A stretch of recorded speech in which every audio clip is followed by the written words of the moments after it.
शेतीचा विषय अतिशय चांगल्या पद्धतीनं सर्व लोकांमध्ये त्या ठिकाणी पुढे नेऊ शकतो.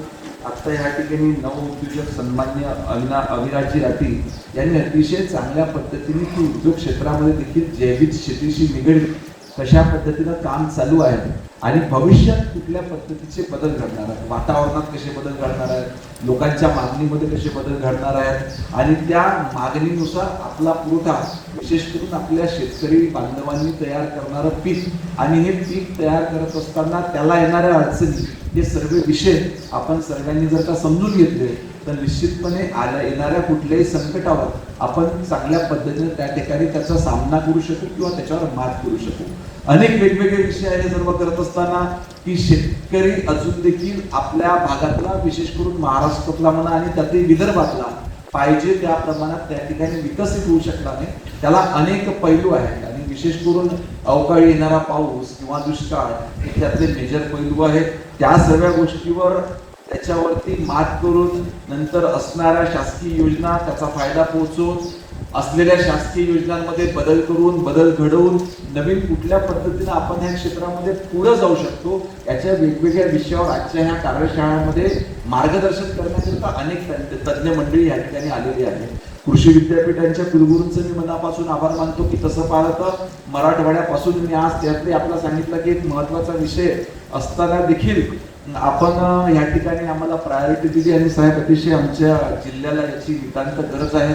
दुर्दैवानं विदर्भातले जे आत्महत्याग्रस्त 6 शेतकरी आत्महत्याग्रस्त जे 6 जिल्हे आहेत त्याच्यामध्ये वर्धा जिल्ह्याचा समावेश आहे. परंतु आम्ही सर्वांनी रोटरी क्लब सहित आम्ही विडा उचलला आहे की याच्यातून आम्ही स्वतः आमच्या ह्या जिल्ह्याला बाहेर काढू आणि त्याच्याकरिता रोटरी क्लबने पुढाकार घेतला याच्याकरिता त्यांचे देखील अभिनंदन करतो. स्वाभाविकपणे सरकारकडनं प्रशासनाकडनं लोकप्रतिनिधींकडनं अपेक्षा असणे स्वाभाविक आहे.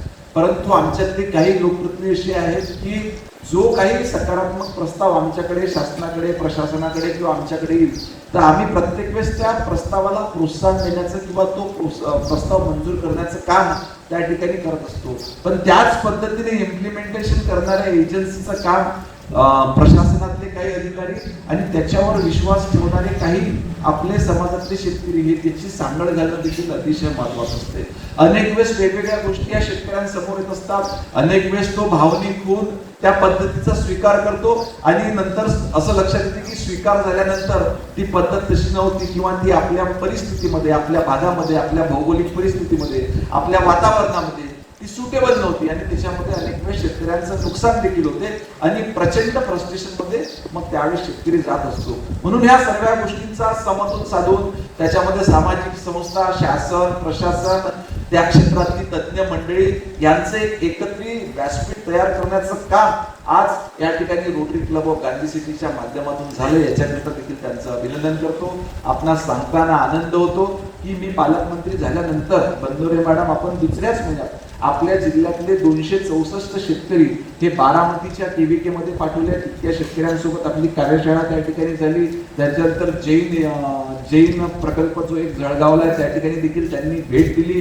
ते देखील लोक त्या ठिकाणावरून शिकून आले आणि त्यांनी घेतलेली माहिती आपल्या इतर शेतकऱ्यांना देण्याचं काम त्यांच्या माध्यमातून आपल्या वर्धा जिल्ह्यामध्ये चालू आहे. मागच्या 2 महिन्याआधी आपल्या जिल्ह्यामध्ये वायगाव हळदी म्हणून समुद्रपूरमध्ये एक गाव आहे ज्या ठिकाणचे क्लस्टरमध्ये काही शेतकरी हळदीचं उत्पादन करतात आणि ह्या हळदीची प्रसिद्धी फार झाली आहे देशाविदेशामध्ये. म्हणजे मी तर अनेक वेळेस मुंबईतल्या माझ्या लोकांना काही गिफ्ट द्यायचं असेल तर वायगावची हळदी घेऊन जातो. आधी आपण परस्पर बोलतो, आता मी वायगावची हळदी नेतो की शेतकऱ्यांचं प्रमोशन त्या ठिकाणी झालं पाहिजे. या हळदीची खासियत म्हणजे 2 महिन्याआधीच आपण 1 ट्रक वायगावची हळदी दुबईला एक्सपोर्ट केली आणि त्याची वाढती मागणी ठेवून त्याची परंपरागत 400 शेतकरी आहेत. ह्या 400 शेतकऱ्यातल्या काही शेतकऱ्यांना आपण पुढच्या महिन्यामध्ये ह्या त्यांच्या प्रॉडक्टची त्यांच्याच माध्यमातून डायरेक्ट बाजारपेठ त्या ठिकाणी उपलब्ध झाली पाहिजे याच्याकरता 40 शेतकऱ्यांना आपण दुबईला देखील त्या ठिकाणी नेतो आहे.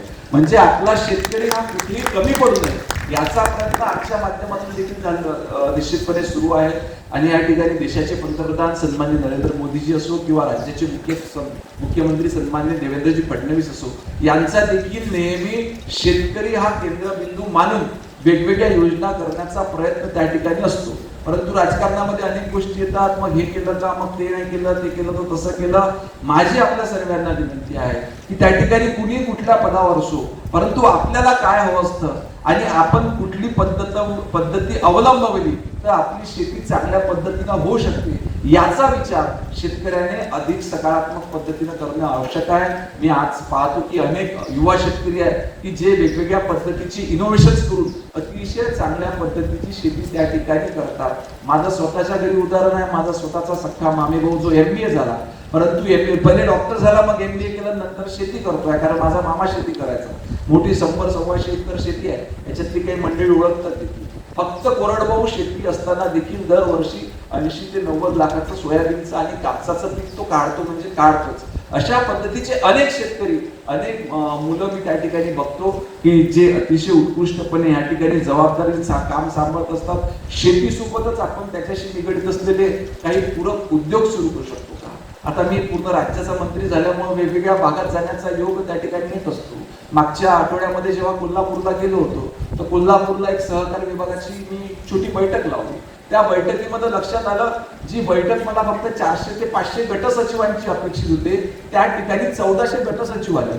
1400 गट सचिव म्हणजे विदर्भातला जर का आपण मेळायला लागला तर 1400 गट सचिव त्या ठिकाणी येणार नाही. ते फक्त कोल्हापूरच्या एका बैठकीमध्ये त्या ठिकाणी आले. मी त्यांना म्हटलं, तुम्ही एवढे सगळे कसे काय? तर म्हणजे साहेब, आमच्याकडे सहकार इतक्या मोठ्या प्रमाणावर आहे आणि विशेष करून दुधाशी निगडीत सहकारी सोसायटी आमच्या इथे फार मोठ्या प्रमाणात आहे. नंतर मी त्याची माहिती घेतली तर लक्षात आलं की फक्त एकदा कोल्हापूर जिल्ह्यात होणारं दूध हे विदर्भाच्या 3 पट आहे. विदर्भाच्या 3 पट कोल्हापूर जिल्ह्याच्या एकट्या ठिकाणी कोल्हापूर जिल्ह्यामध्ये दूध होते. अशा पद्धतीचे अनेक नवनवीन प्रयोग विदर्भाच्या बाहेरच्या शेतकऱ्यांनी केले. ते प्रयोग आपल्याला देखील करणं आवश्यक आहे. हे करत असताना त्याचा थोडा सायंटिफिक पद्धतीने अभ्यास करणे, आपल्या इथली कुठली परिस्थिती सूट आहे, ज्या गायी त्याच भागात आहेत त्याच गायी कदाचित आपल्या वातावरणामध्ये सूट होणार नाही, आपल्या वातावरणामध्ये कशा पद्धतीच्या गायी सूट होऊ शकतात किंवा उद्योग कुठला सूट होऊ शकतो, याचा देखील विचार आमच्या सर्व शेतकरी बंधूंनी त्या ठिकाणी करणं आवश्यक आहे. आज मला अतिशय आनंदाची गोष्ट आहे की अविराज राठी यांनी अतिशय चांगल्या पद्धतीने त्या ठिकाणी मांडणी करून येणारा काळ हा जैविक शेतीचा कसा होईल याच्याकरता नियोजन करण्याचं काम त्यांच्या माध्यमातून त्या ठिकाणी झालं. शहरातल्या अनेक लोकांचा कल हा त्या ठिकाणी जैविक प्रॉडक्ट वापरण्याकरता त्या ठिकाणी सुरू झालेला आहे. आता आपण जर पाहिलं तर गहू आणि तांदूळ स्वस्त भेटते, ज्वारी झाली महाग. ज्वारी काही चांगली कुठे भेटत नाही, कारण सर्वजण आता ज्वारीच्या मागे लागलेले आणि नेमकी आता ज्वारी भेटत नाही. पहिले ज्वारी घाणं म्हणजे जे गरिबीचं निशाण होतं, पण आता ज्वारी घाणं म्हणजे श्रीमंतीचं निशाण झालेलं आहे. तर ज्वारी आपण जास्त कशी पिकवू शकतो, चांगल्या पद्धतीची कशी पिकवू शकतो, त्याला नेमकी बाजारपेठ कुठं आहे. बाजरीची डिमांड त्या ठिकाणी खूप वाढलेली आहे. अशा पद्धतीनं जर का आपण आपली कदाचित पीक पद्धती म्हणा याची सुरुवात जर झाली तर निश्चितपणे आज जो काही प्रमाणात अडचणीत असलेला आपला कास्तकार आहे, आपला शेतकरी बंधू आहे, तर निघण्यास मदत होईल. शासन म्हणून आपल्याला या ठिकाणी एवढीच ग्वाही देऊ शकतो की शासन नेहमी शेतकऱ्यांच्या पाठीशी आहे. त्याच्यातल्या राजकारणाचा जर का भाग दूर केला तर ते कुठलंही सरकार असो हे शेतकऱ्यांच्या सोबतच त्या ठिकाणी राहिलेलं आहे आणि शेतकऱ्यांच्या सोबत राहूनच या देशाची आर्थिक प्रगती त्या ठिकाणी होऊ शकते, हे देखील सर्व राजकारण्यांना त्या ठिकाणी कळलेलं आहे.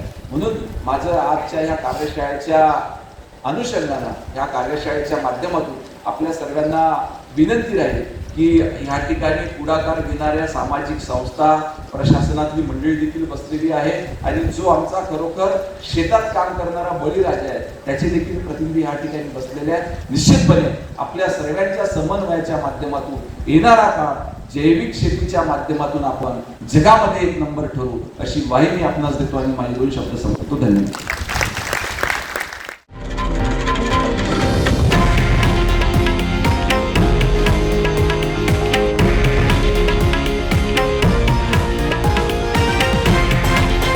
हे आहे देशातील नंबर 1 न्यूज नेटवर्क आणि आपण पाहत आहात TV9 मराठी, एकमेव.